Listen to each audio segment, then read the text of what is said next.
In this video, we are going to be looking at equilibrium analysis. Equilibrium is very, very important in economics.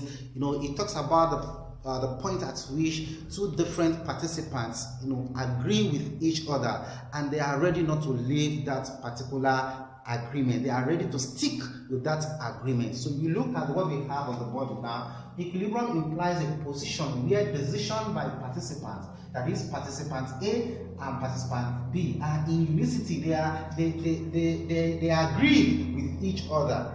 They agree with each other. The position of participant A is also the position of participant B. So they agree with each other. Now that point is the point of equilibrium. Let me quickly take you to what is happening in market. If you go to market, you have two major participants. You have demand, you have supply. Now, demand, in the case of demand, you have consumer. You have, in the case of a supply, you have supplier. Now, the higher the price, what happens to demand? The higher the price, the lower the quantity demanded. The higher this is the price axis. Then the higher the price, the lower the quantity demanded. So the higher the price, the lower the quantity demanded. The quantity demanded will reduce. It comes this way. That is demand. But what happened to supply? The higher the price now, the higher the quantity supply. The higher the quantity supply. You can see they move in different directions, but they agree at a particular point. They hit at a particular point. They intersect at a particular point, which is this point. This is the equilibrium point. So the price at this point is called equilibrium price. Let's say it's 4. It means that at 4 naira, the supplier is agreeing with consumer, and consumer is also doing the same thing. At this point now, the supplier is not ready to supply more, and the consumer is not ready to buy more. So they stop at this position. So no movement again. They rest here. They rest. This point of rest is what we refer as equilibrium. Now, in the case of utility, that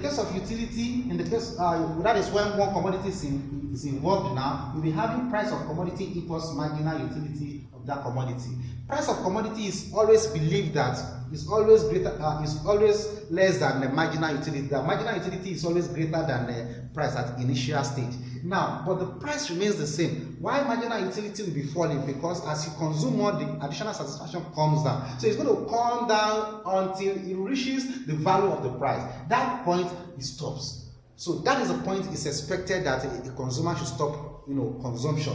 That is the point of equilibrium. So these are the examples we can give you to tell you or let you understand what we really mean by equilibrium. Now, we now have forms of equilibrium. We have static equilibrium, dynamic equilibrium, partial equilibrium, general equilibrium. What do we mean by the static equilibrium? Static equilibrium is a kind of equilibrium where the two participants will not want to change their behavior. The two participants will not want to change their behavior. They are ready to stay, as I have talked about it here. But this is always happening when there is no capacity for them to move further. For instance, now the supplier doesn't have the capacity to produce, more. Why the buyer at this point does not have the capacity to buy more. So when their capacity is not fully utilized, then they will be static at that point. They will not move. Are you getting it now? So, and this is done mostly in a situation whereby we are working on partial equilibrium. I'll still talk about that one. Partial equilibrium is in the sense that we are looking at how one explanatory variables, that is independent variable, is affecting the dependent variables. I'm still going to talk about that one, but I want you to just understand that when you're talking about static equilibrium, it is a position whereby the two participants will not want to leave because they have exhausted their capacity. They can't do more than that. That is the point they are ready to rest, which is this. But when you're not talking about dynamic is a position, it's also a kind of equilibrium that the participants can change their behavior. In fact, they change their behavior based on the fact that their capacity is increasing. And in this sense now, it means that something that we have held constant is changing. If you look at this now, let me give you this function. Quantity demanded is a function of, let's say it's a function of price.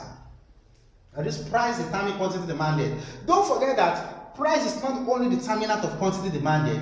Income is there. Price of other commodity is there. Taste is there, and so many they are there. But in this case now, in the case of static, we tend to use one of the variables, of the explanatory variables. So P, let's say P now. So we explain it with the P here. Now, in this case now, when the income is not changing, then this man has nothing to do. This man cannot produce more. And in respect to the quantity supply also, in respect to quantity supply, we have a price, again, price of the commodity. Then we also have technology. We also have, cost of production. Cost of production. When all of these things remain constant, then price, the capacity of this particular firm cannot produce more than this point here, let's say 10 units. So it needs to rest also. So when they meet at this point, they rest. But in a situation whereby one of these participants of quantity demanded changes now, then you cannot have dynamic. It means that if the income changes, it can make this man to buy more. That is, that's what we are holding constant as a capacity is now changing. So we cannot have change in the equilibrium now, because one of those factors that we have held constant is now changing, like income. That is where you cannot have something like this.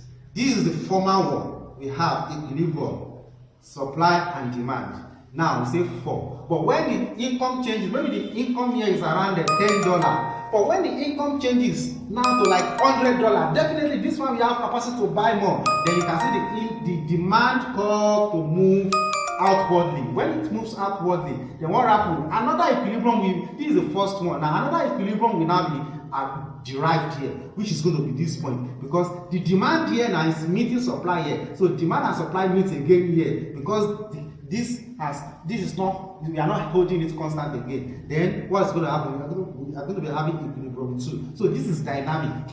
And if this equilibrium falls again, even beyond the $10, then the demand that has moved here can also come back here. So when it comes back here, we are going to have another equilibrium here, which is going to have equilibrium 3. You can now see it's not dynamic now. Even supply changes, supply can also change. If supply changes now, another situation might also happen. You can have something like this: supply 1, then 2. So you will have another equilibrium. So it's going to be dynamic, it's going to be moving, because one of the variables we have held constant has changed. That is dynamic. But when we talk about partial, I have talked about one. When we talk about partial partial equilibrium is just a study of how equilibrium of an economic variable, or let me put it this way, it's a situation whereby a dependent variable is being treated using just one explanatory variables out of many other variables, like what we have here. Now, this is if you want to consider all these variables now to determine the behavior of this quantity demanded, that is not partial.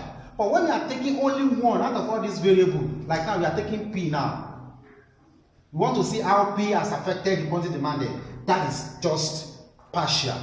We are not taking the full, we are not taking the general determinants. We are taking only one out of them. That is partial. But it's going to be general. It's going to be general when we are taking all the how each of these put together affects this quantity demanded. We look at the equilibrium of price to quantity demanded, equilibrium of income to quantity demanded, equilibrium of price of sources to quantity demanded, taste to quantity. We add it together and we make it as determinant of quantity demand. We make it to forecast our quantity demanded. That is when we have the general equilibrium. This is mostly used nationally. In fact, it's a macroeconomics analysis. Like all this one I'm explaining, static, dynamic, they are mainly microeconomic analysis. But for this general, it is macro. Because why is it macro? Because we are looking at all the variables that are concerned, and we are looking at their equilibrium, sum it together to see the behavior of their determinant. Now we can look at the national income now. We are having We are having C, which is private consumption. We are looking at all consumptions of all the households plus the all investments.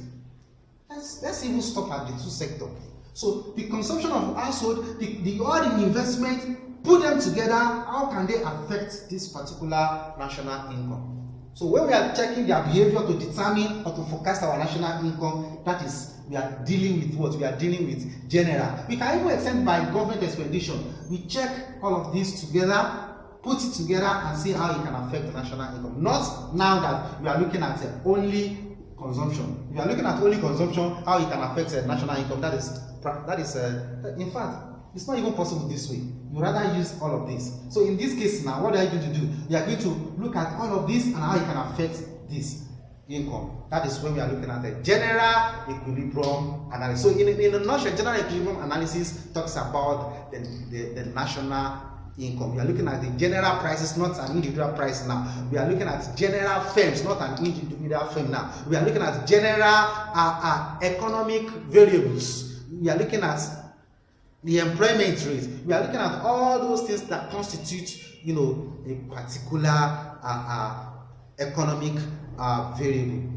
That is just what we refer as general. Please subscribe and get more of our video. Thank you.